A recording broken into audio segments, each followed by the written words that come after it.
For those of you who just joined, we'll be starting in just a moment.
Hi, welcome to the Public Service Loan Forgiveness Lunch and Learn webinar. I'm Jennifer Brown. I am the Senator's Policy Advisor on Education, and we will be going through a number of slides today. Again, if you have questions during the webinar, we have our chat open, and Diego and Eileen from our Jersey City and Barrington offices are monitoring the chat, and we'll be asking some questions, or we'll be answering some of your questions at the end of this webinar. All right, so today we will be talking about what is the Public Service Loan Forgiveness Program. Next, we will be covering what are the requirements for the Public Service Loan Program. The third thing we'll be covering is the success rate, what was happening before the Biden administration and their announcement last October of the limited PSLF waiver. Then we're going to talk a lot today about the limited PSLF waiver, which expires next Monday, which is the reason you're probably here today. And then last, we're going to open it up to some questions. Again, individualized questions. I would love for you, and we'll cover this at the very, very end, to reach out to our office so that Diego and Eileen can talk to you specifically, because there are so many individualized circumstances here. You asking your very personal question on this webinar probably will not be the best use of your time. You should really reach out to our office. And again, this is all just very much talking about the policy and its informational purposes. This is not any kind of personalized legal advice or any kind of personal financial advice. And this is something that is very personal, and so you'll want to reach out if you have questions. So our questions today will be general questions about the program. Okay, what is the Public Service Loan Forgiveness Program? And you'll hear me call it PSLF. It was a program that was created by an act of Congress in 2007 that encouraged workers to pursue a career in public service. It did that by forgiving their loans. After you work for 10 years of public service and make on-time payments on your federal student loans, your debt will be forgiven. This sounds great, right? So you have to be in the right type of loan, the right type of loan repayment, the right type of employment, and the right number of payments. What do I mean by that? Your right type of loan. You had to be in a federal direct loan. You had to have Stafford loans, also used to be called Ford loans. Most people don't know the Ford loan nomenclature. So it's really a direct loan. You'll see that. You'll see it says direct loan, subsidized, unsubsidized loans. You'll also see federal direct plus loans. This is a big clue for you, people that have parent plus loans. PSLF works for plus loans, parent plus, graduate plus loans as well, and also direct consolidation loans. So if you had FFEL, we'll talk about FFEL in a second, loans, and you consolidated those loans and you now have a direct consolidation loan, you have the right kinds of loans for PSLF. I am saying alphabet soup right now to 99% of our 53 participants that are on this webinar. This is why you will want to contact Diego and Eileen for your very specific loan situation, because they can help you determine which one of these loans that you have, if you have these kind of loans. Okay, so that was the first one. You had to have the direct kinds or the proper kinds of loans. Next step, you had to have the right kind of repayment plan. You had to be on an income-based repayment plan, also known as IDR. You had to be on, this is terrible. I'm like, we're having real alphabet soup here. Pay as you earn, also called pay or new IBR. Then we also had income contingent repayment, ICR, and revised pay as you earn, repayee. These are the kind of repayment plans where you would have to send out to the Department of Education each year a certification of your income. And they would then ask you questions like, what is your family size? What is your income? And then they would tell you how much you had to pay. That's what all of these letters mean. If you are on any kind of other kind of payment program, graduated repayment program, extended repayment program, the standard 10-year repayment program, you might not have been on the right type of repayment plan. If this is you, don't worry. There are a lot of us that were in that boat. That's one of the things the limited waiver seeks to fix. So don't worry. But again, these are the kind of plans that we're supposed to be on for PSLF to work. Now, you also had to be in the right type of employment. This is one of the actually most complicated parts of this. So originally PSLF was intended to serve local, state, and federal governments. You work for the state of New Jersey. You work for Union City, the city of Union City. Or you work for the US government, you were definitely in the right kind of employment. You work for a public school, you work through a K-12 institution that is funded by a state or a county or a township here in New Jersey, you are definitely in qualifying public service. Now the next one, public hospital. That's public is kind of a strange name here. Here in New Jersey, if you work for one of the Rutgers hospitals, if you work for anything with Rutgers and is affiliated with a Rutgers University, you are definitely in the right kind of employment. Also, if you work for another hospital system that when you go to their website, it says not for profit, you might work for a public employer. If you work for a public library, you work for anywhere that is funded by, again, a local, state, or federal government entity, and you're doing library services, you are eligible. Last but very much not least is if you're working as an adjunct professor or a staff member or a professor or anybody who even works, in administration or anything at a public university, anybody that's a not-for-profit university in the state of New Jersey, you are eligible for PSLF, and you can have your loans forgiven through the program. You have to work for this employer what's called full-time, and we can talk about this 30-hour requirement because this is changing as of an hour ago. Right now, the requirement is that you have to work full-time for that employer. Full-time means 30 hours a week. There are some weird issues with adjunct professors, and also if you work 30 hours a week, but if that employer doesn't offer you benefits and so they say you work part-time, there's some rulemaking that's coming out that will change that. But right now the requirement is 30 hours. So as long as you're working over 30 hours a week for one of these public service employers or more than one public service employer and you're getting over that 30-hour a week threshold, you are in the right type of employment. Now, the last requirement, you have to make 120 qualifying payments. That's 10 years worth. You can't prepay your loans and hurry up to that 120 qualifying payments. I'm sure a lot of us wish that we could do that. Those payments also do not need to be consecutive. You could work as a teacher for 5 years, take a couple of years off.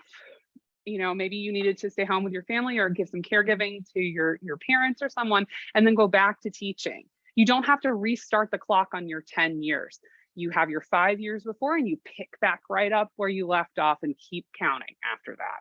So no, this is a really big misconception that you have to have 10 years of consecutive payments. It's not true. Your total just has to be 10 while you're working for that qualifying employer in the right kind of payment plan with the right kind of loans. Okay, so before PSLF, back in 2019, when we was the first people that were eligible for this program, because the program started in 2007. We had a lot of folks that were in the program and enrolled in the program.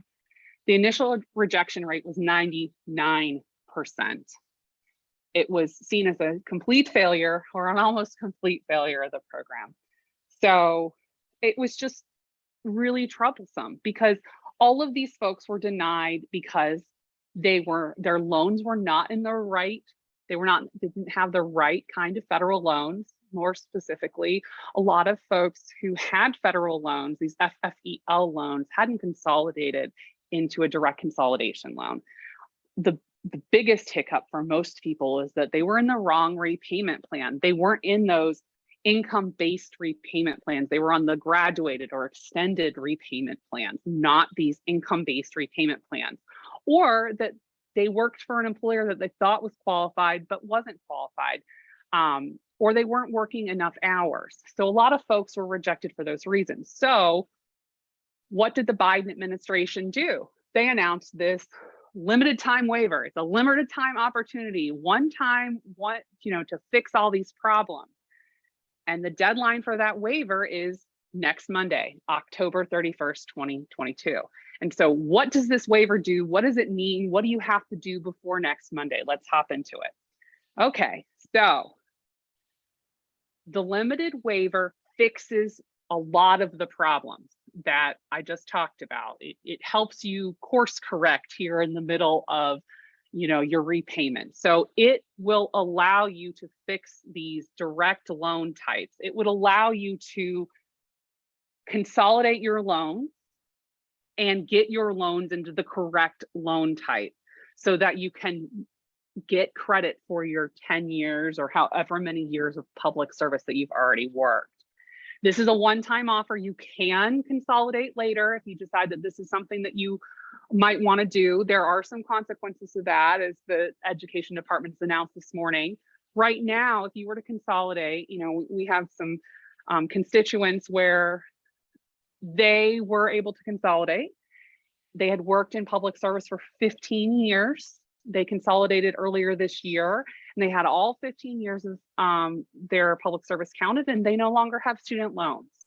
That is why you want to consolidate. You want to take your loan types that don't normally work and convert them into loans that work for this program.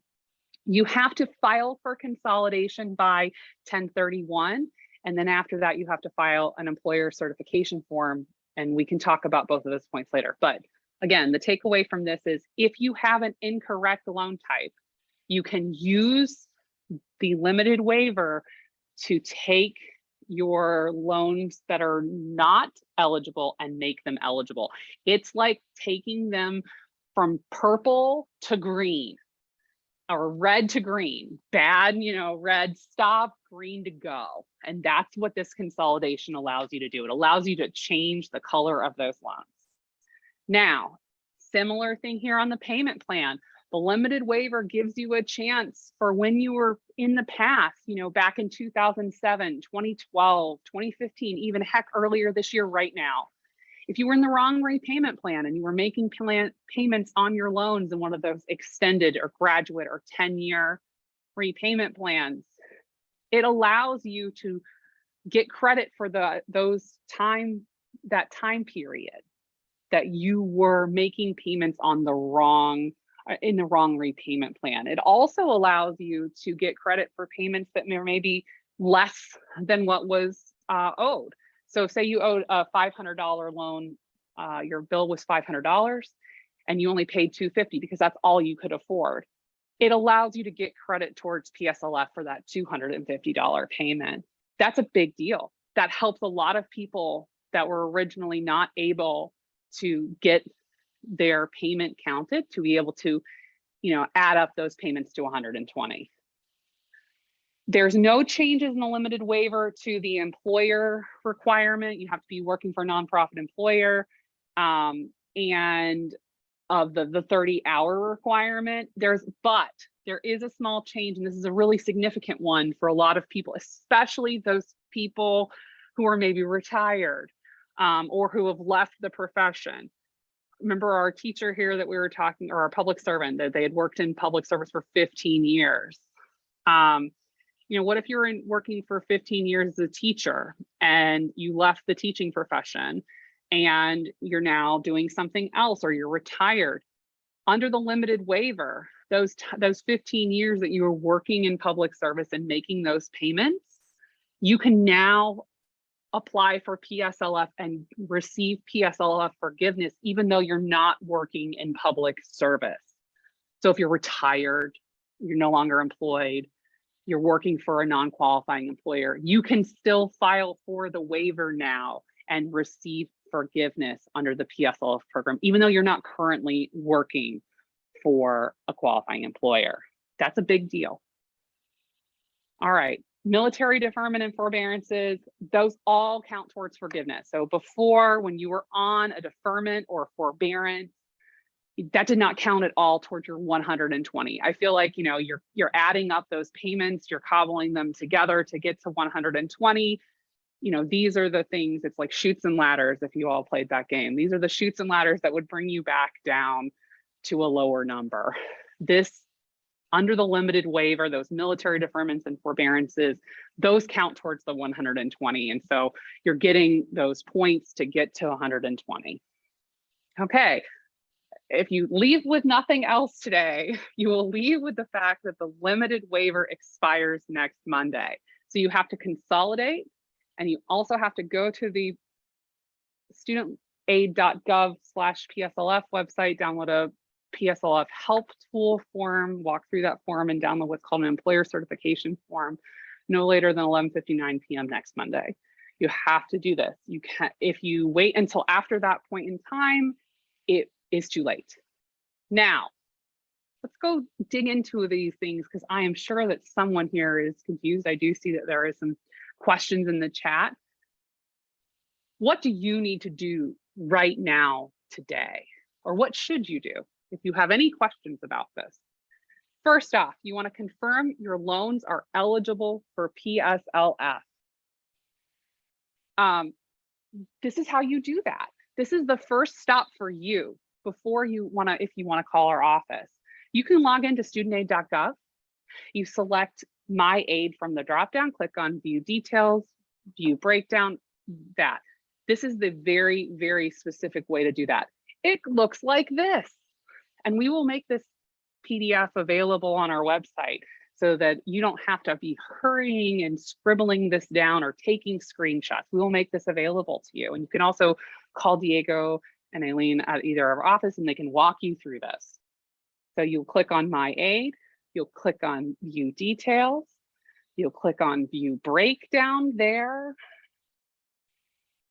and you'll click on View Loan Details, and then it'll give you this long list of loans, and it tells you, oh, this is, you know, subsidized or unsubsidized or Parent Plus, or you'll see this thing called Family FFEL or Perkins or Private. Okay, so again, this is like, it's like a decoder ring here, okay? And so we're going to, you know, be using, this is confusing.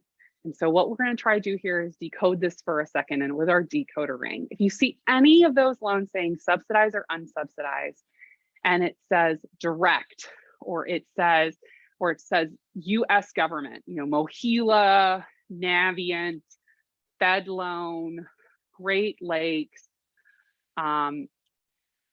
AidVantage holds your loan, and it says subsidized and unsubsidized, you're in the right loan type. Same with Parent Plus, you are in the right loan type. If you see them, that's Graduate Plus, Parent Plus, those are eligible. If you see an FFEL loan, or it's held by, you know, Sally Mae, another one that's held by Navient, and some of the other companies, and you don't see direct with it, you might have an FFEL loan, and you'll need to consolidate before Monday in order to be eligible. Actually, if you have an FFEL Perkins loan, you actually don't have to consolidate before Monday, but it's advantageous for you to do so for other reasons in order to get into PSLF. If you have a private loan, even loans that are issued by the state of New Jersey, you're unfortunately not eligible to be able to participate in the PSLF program.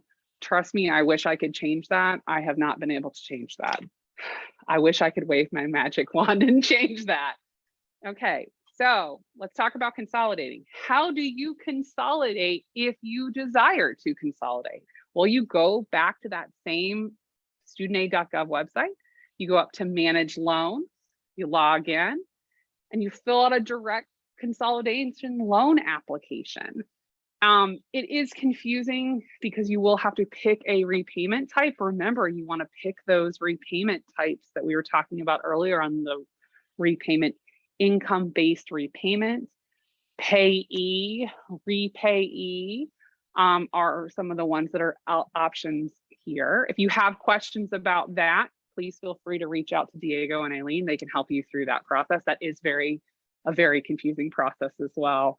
There's a lot of pitfalls here, and so again, we're here to help you. You know, our caseworkers are here to assist you to walk you through this process. There's other folks in this system as well that are more than happy to help you through this process. So here, you'll have to put your adjusted gross income. Here are some of the payment plans that you have to select. You'll go to the bottom of the list. The bottom of the list is where the payment plans that are eligible for PSLF exist. The standard, the graduated, the extended fixed, the extended graduated are not eligible payment plans for PSLF. You have to go down, you can see on this screen, it's repayee here and payee here is where we're getting to the good types of repayment plans.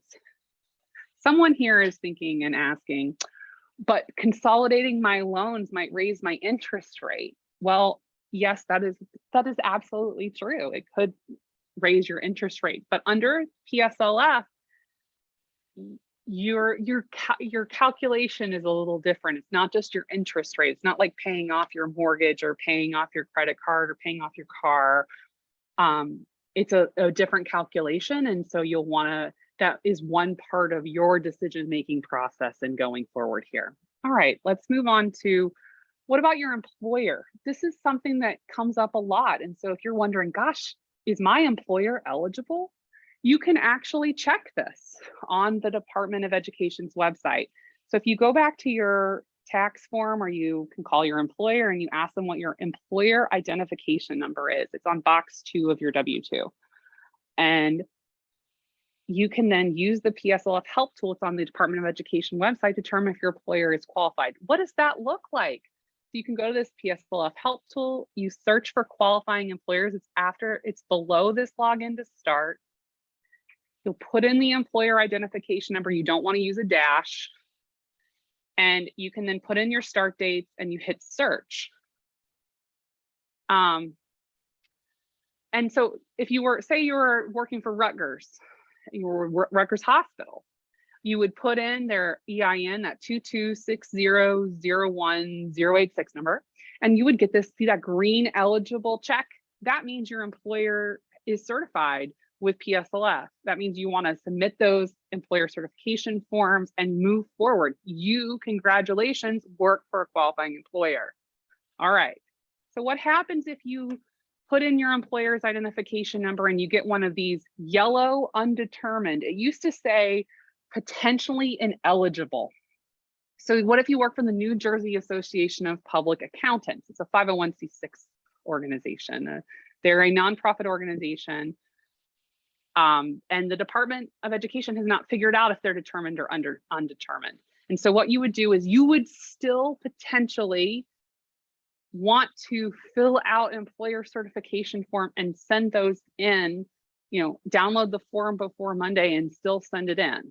Okay. And then that will cause the department to move forward and determine whether your employer is certified or eligible or not eligible. Okay. So, and here's this, and I'll continue my thought. You just need to download the employer certification forms by the end of the day next Monday. You don't have to actually get them signed or submit them by the end of the day next Monday. You just have to download them.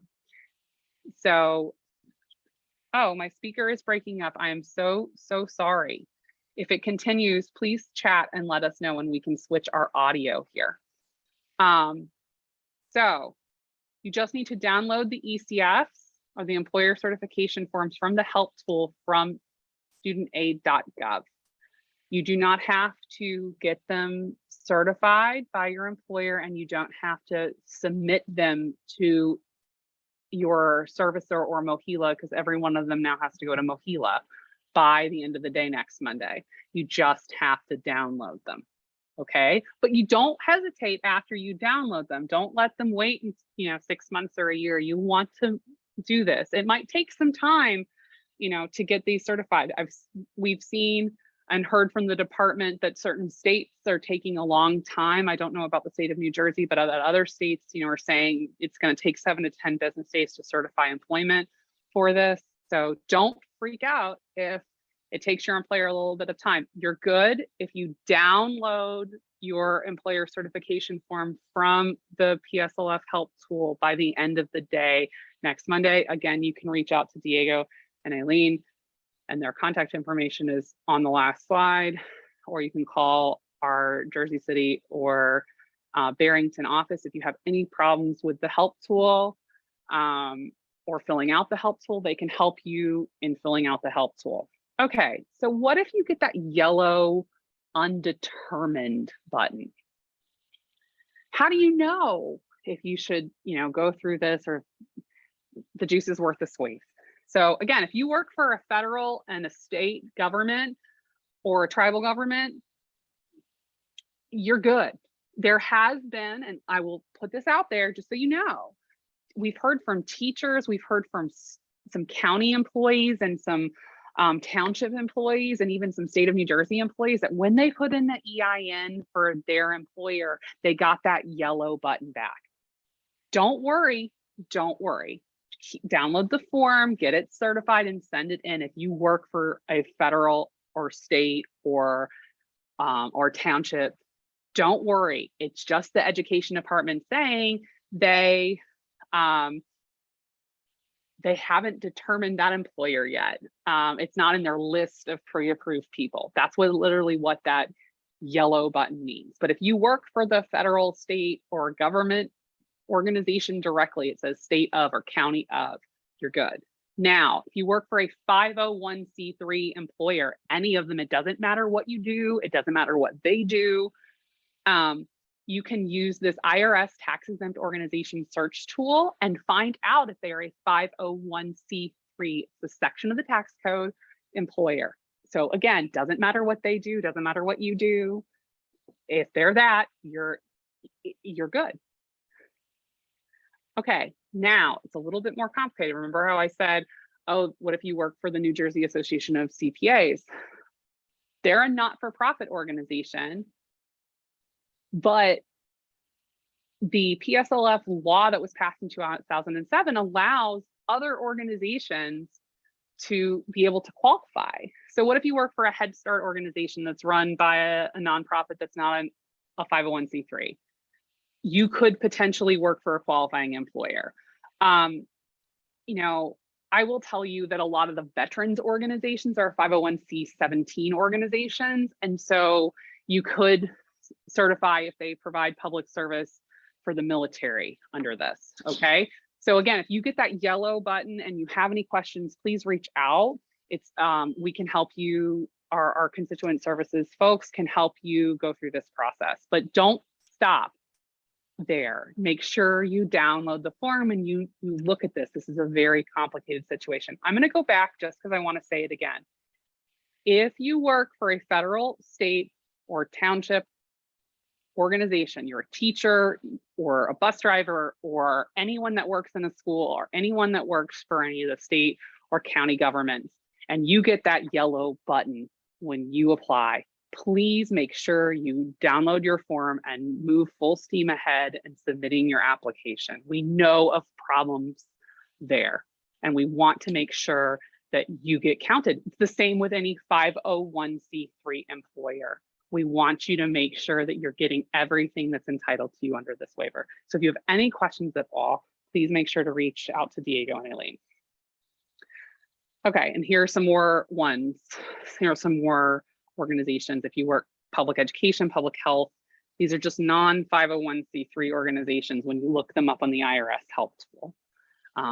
These are a little more difficult. It's really, a lot of people don't work, there's not a lot of these organizations.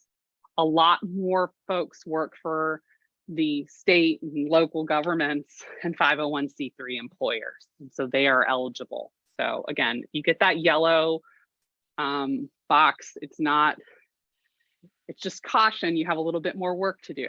Now there is a red box that says not qualified. And if you get that, you don't need to worry about submitting that employer certification for that employer. But if you have other employers that you worked for in the past that do qualify, you would want to submit that ECF.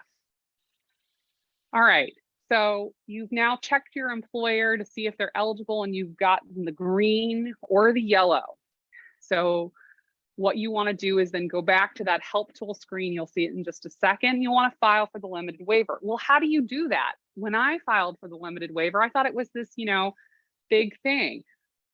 There is a form, there is an application form, I'll show it in just a second, or you can just send an employer certification form to the department and you then count for this limited waiver. There is an actual form to fill out, but there is also if you just send an employer certification form. So, if you've been pursuing PSLF for a long time and you work for a new employer or you've consolidated and moved things over, you just need to send a new employer certification form to the department. But you do need to use that PSLF help tool in order to generate that employer certification form. Okay, so how do you use this PSLF help tool? You go to studentaid.gov/PSLF. There's a big screen there. It looks like this. You'll click that login to start. You'll log in with your FAFSA identification. Don't worry if you haven't used your FAFSA identification since 2005 when you first did this. You can put in your social security number, your I-10, your any kind of tax identification number, and it will then regenerate that process for you so that you are able to log in and use this help tool. So then you'll search for your employers just like we did before. Here's the Rutgers one. It'll do the same exact screen as when you were checking before. But then what will happen is after you filled out all your employers, it will then generate these employer certification forms for you for each of the employer with all of this filled in, the employer name, their EIN, their address, their website. It'll pull that information of when you began your employment to your end date. Now, then your employer will then start checking things on this. If you were employed full-time or part-time, how many hours a week you work. And then they will sign at the bottom. I will tell you, please make sure that your employer is signing with a pen, preferably blue ink, not with any kind of, where they're typing their name on a computer or they're pasting in their signature from JPEG. That will get rejected from the department. You want to do what's called a wet signature. You want a blue ink. You want them to physically sign the form. That is a big hint for you guys to save yourself some headaches later. And so if you have multiple employers that you put into this PSLF help tool, you'll get separate employer certifications for each one. You then have to send out each of those employer certifications to each of those different employers. I know that you all have questions. If you have individual questions about your particular circumstances, please, please, please reach out to one of our caseworkers. We have heard it all, we have seen it all. And if they don't know the answer, then we can help you get the answer. Also importantly, if you're having issues with your student loan servicer or the website, they can help you get those resolved. For example, I will tell you, at one point in the last number of months, the employer certification, the PSLF help tool wasn't emailing you the employer certification forms. And we found this out and we let Ed know and it got fixed. So again, if you are having problems, please contact us. No question is too small. This is very complicated. If this is confusing to you, it's okay. It was very confusing to us. I had one of my colleagues this morning say, I have been dealing with this for more than a year.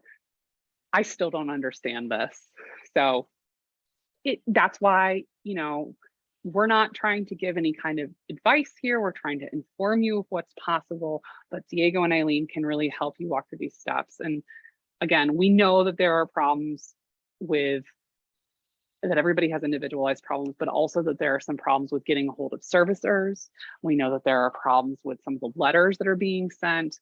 We know that there are some other issues with folks that might have questions about their, decoding what loans they have, or their employer, or what if their employer won't sign the form? These are the kinds of questions you want to reach out to Diego and Eileen about. Okay. Now, remember, this is a limited time offer. You have to act by next Monday. You will see in the paper today and tomorrow that there are some new announcements that are happening from the department. We are still digesting those announcements and trying to understand what's coming out of the department, but we are excited to work through those, and you can look at our office for that, and also from the education department about what those changes are going to be. So we are going to take some questions now. So we will be sharing these PowerPoints. I think we're going to be putting it on the main page or on our press site. It will be very apparent from menendez.senate.gov. I'm pretty sure it's going to go on a header or something. But you can also, if you, we can also send it directly to the group of folks that we emailed to be a part of this. So if you got our earlier invite, we will be sending out a copy to that. Okay. So I'm going to go with this first question. So it is, I work for a county government. Hudson County, I believe, is the county. And it is your congratulations on your first year anniversary, November 8th, 2022. So you can, I'm going to do this like very broadly. So you're just starting PSLF. You can still do this anytime. And let me also tell you that everybody who's in this system, this is not all just the people that are going to magically get loan forgiveness because they've worked for more than 10 years in public service. So what if you just started? Like, you still want to do this. You don't have to do this as fast as everybody else, but what you do want to do, and what I really appreciate this question is, every year on your employment anniversary, you will want to send an employer certification form to your loan servicer to certify your employment, so that you know that they are counting your loans and that you're racking up your months of payment to get to your 120. You want to continually send in those employer certification forms once a year. If you change employers, you want to send in those employer certification forms. You want to do this once a year. So this is really important. It's not just about the waiver, but in the future, you want to continue to send these in. And you would also still go to the Department of Education's website, fill out the PSLF help tool, and generate those ECFs from there. Okay, I'll do this one next. How long does it take for you to receive notification if PSLF has been approved? Great question, because the answer is it depends. So we have heard things from where folks didn't even know. So let's talk about this process. So there is a PSLF waiver form. When you go to the help tool, there's a one page where you check some boxes like, I just want to see how many payments count, or I know I have 120 payments. If you send in one of those, you will get some letters back about that application. That has ranged anywhere from months to, I've heard, a year now from folks, which is not very positive to tell you out loud, but it takes a while. This is a very confusing process. Some other things that I will tell you: once you reach 120 payments, you can see that on your servicer site. They will update your payments and you can see how many you have. then it gets sent to Ed, and then they'll send you a letter on your servicer site. A lot of people will see their balance is 0. Please, I will tell you, if you're consolidating, you will also see a 0 balance at one point. But if you've applied for PSLF and you will see that your servicer has you as a 0 balance even before you receive a letter. This has gone very quick, and this has gone very slow. So, you know, again, there are a lot of people that are applying, and so it does take a while. But you should really talk to Diego or Eileen about that process if it's taking too long, because we do know that there are some servicers that it's taking a long time, or there are reasons why we should, you know, they will be able to help you in contacting the ombudsman and asking why this is taking so long. But that's a perfect question. Thank you for that. Okay, great one. I'm going to generalize this question. If you worked in public service and you have Parent Plus loans for your children, does PSLF apply to you? Yes, yes, it does. It does. The waiver might not help you, but PSLF applies to you. Diego and Eileen can help you with your specifics of that situation. But yes, Parent Plus loans do qualify for PSLF. Let's talk about employment dates. If you're having a problem with employment dates where it's rejecting you putting it in on the PSLF help tool, just don't click "this is my current employer." Make sure that it there's like a little drag button to the left or right. You can certify past employment. Please remember that if you have employment before, I believe it's October 31st, 2007, that does not count for PSLF. It's either October 1st or October 31st. But so if you're trying to put in employment from the 90s, unless you held that employment past October 2007, it's going to reject you. Now, something else I will point out about dates.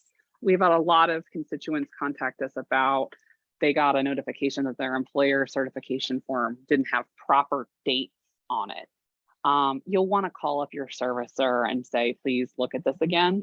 You can either upload the employment certification form again, or you can call them and say that that is wrong, that we've heard that. Please contact Diego and Eileen or Eileen and about that, because we can help you with that issue.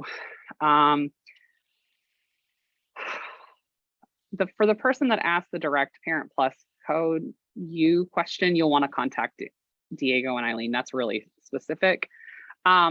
If you have a mix of loans that qualify and don't qualify, this is a pretty good question. Only the ones that you can consolidate and that qualify are eligible for PSLF.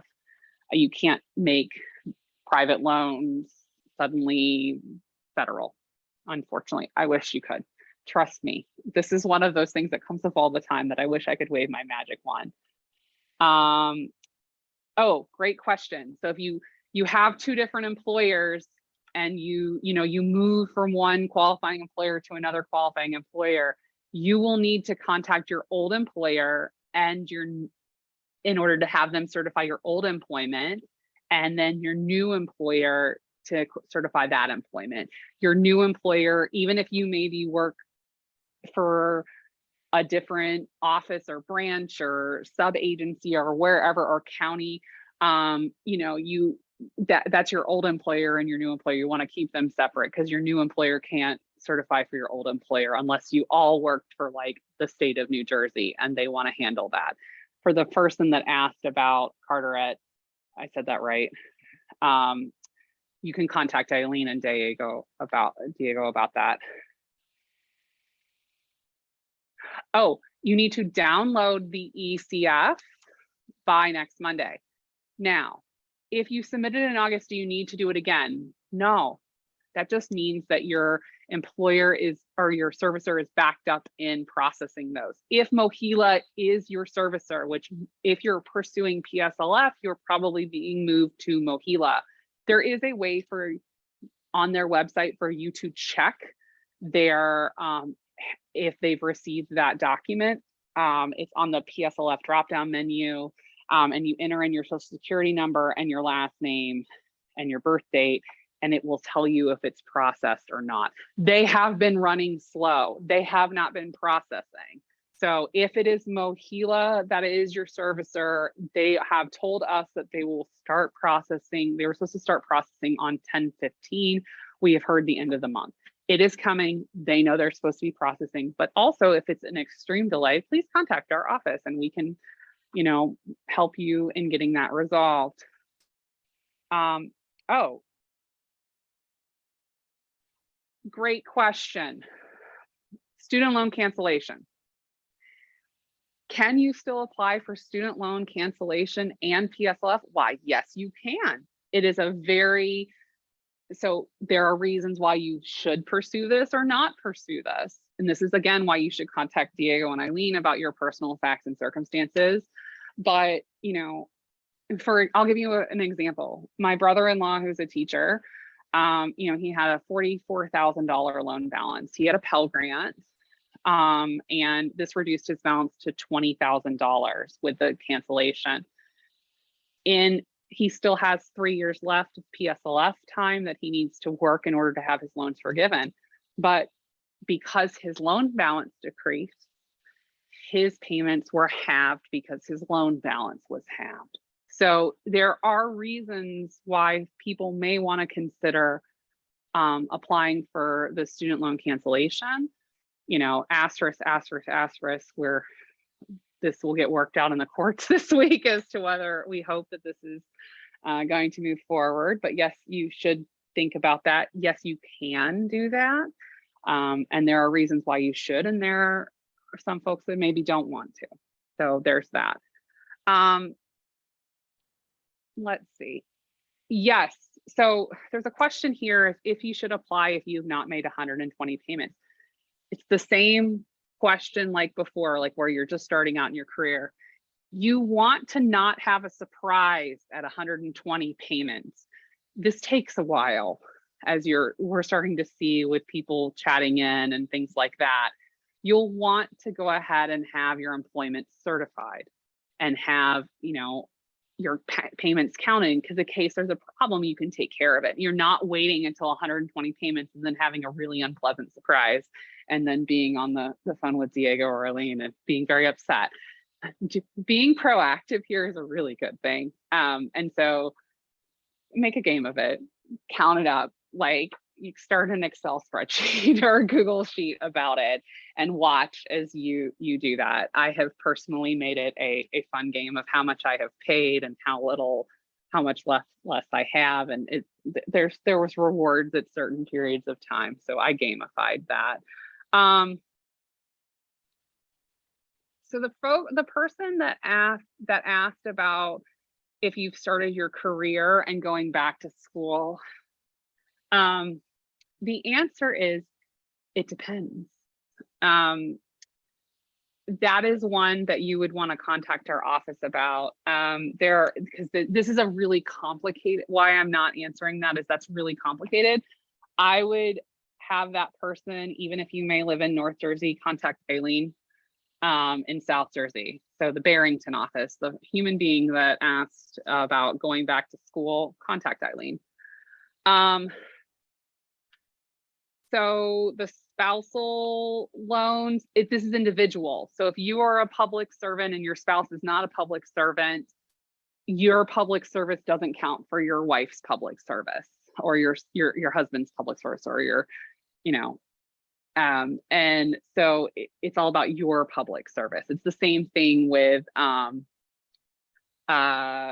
but if your spouse works for a governmental entity or not for profit and they have loans, does this work for them? Absolutely, as long as they have federal loans. You can apply in New York, New Jersey, all 50 states, territories. It doesn't matter where you live, as long as your loans are federal. Now, the person that asked about they've worked more than 10 years, but they're now retired. This is why the limited waiver, and there's some magic for you. So if you worked for more than 10 years, there is a program that was announced April 19th that was not the subject of our webinar here today. that would give you some credit potentially for forbearance or deferment months or some other things that were going on. And you can potentially receive some payments credited or count towards PSLF from that. The department was supposed to go ahead and do those now, before the end of the year. And, you know, with cancellation, and PSLF is a little bit more popular than I think they expected it to be, which is wonderful. But that review is taking longer than they thought. And so there's extra time. So this person that hasn't made the 120 payments yet, this is something to call our office and have a very personalized discussion about. But, you know, I find that a lot of folks are in this situation where, like, you know, they haven't made those payments because maybe they were in deferment or forbearance, and that's one of the, you know, life occurred. And so there is something that's happening, and maybe we can talk about that on a different webinar, or we can refer people out. This is still very new. So this is a Diego and Aileen question. For the person that asked about PSLF and permanent and total disability, that is definitely a Diego and Aileen question, because there's so many situations with this. Okay, I think that have we has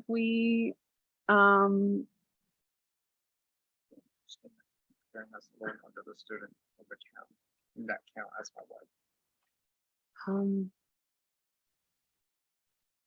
Oh, that's a Parent Plus loan.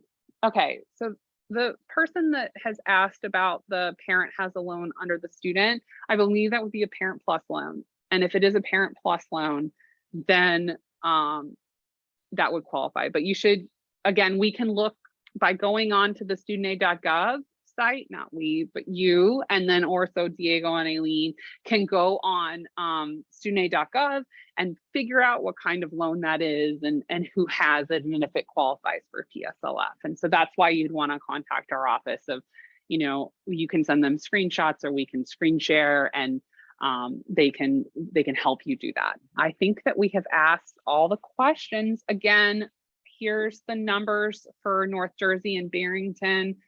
You know, Aileen and Diego is in North Jersey, Aileen is in Barrington. If you have questions, they're the folks to speak with.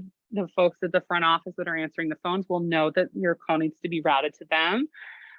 They can help you. And again, if they can't help you, they will be able to get you to folks that can help you. And again, if you are confused, please give them a call. They're here to help you. Thank you so much for attending our Lunch and Learn webinar.